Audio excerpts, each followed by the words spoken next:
This brings us to one of the very important functions of management and representing one of the five, which is directing. Directing is said to be the heart of the management process.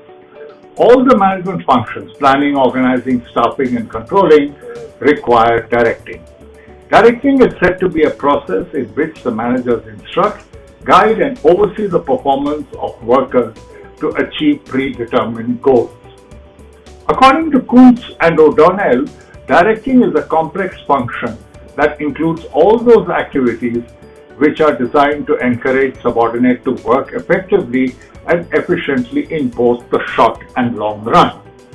It has been made clear in the nature of directing, it's not a single activity but a group of functions. And these are the first, supervision, the second, communication, the third, motivation, and the fourth, leadership.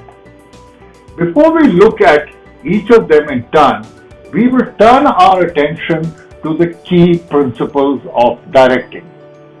The first part is related to the purpose of directing, and here the principle is one of harmony of objectives. That is, the effective directing depends on the extent to which individual objectives in a cooperative activity are harmonized with the group objectives. The second part is the principles applicable to the process of directing. And here we have the principle of unity of command, which is the more completely an individual has a reporting relationship to a single superior, the less the problem of conflict in instructions and the greater the feeling of personal responsibility for results. The second is the principle of direct supervision. Effective direction requires that management supplement objective methods of supervision with direct personal contact. This brings us to the third part, which is related to the principles of delegation. And the first is the principle of functional delegation.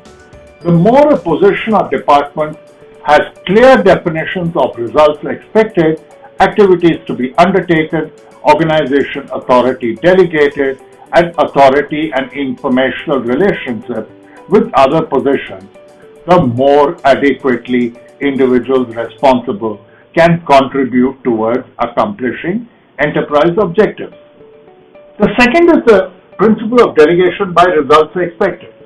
The authority delegated to an individual manager should be adequate to assure his ability to accomplish the results expected of him. The third is the principle of absoluteness of responsibility. No superior can escape through delegation the responsibilities for the activity of subordinates, for it is he who delegated authority and assigned duties. The third part is related to the principle of delegation, and this continues as to the principle of parity of authority and responsibility. That is, the authority delegated has to be consistent with the responsibility assigned to a subordinate.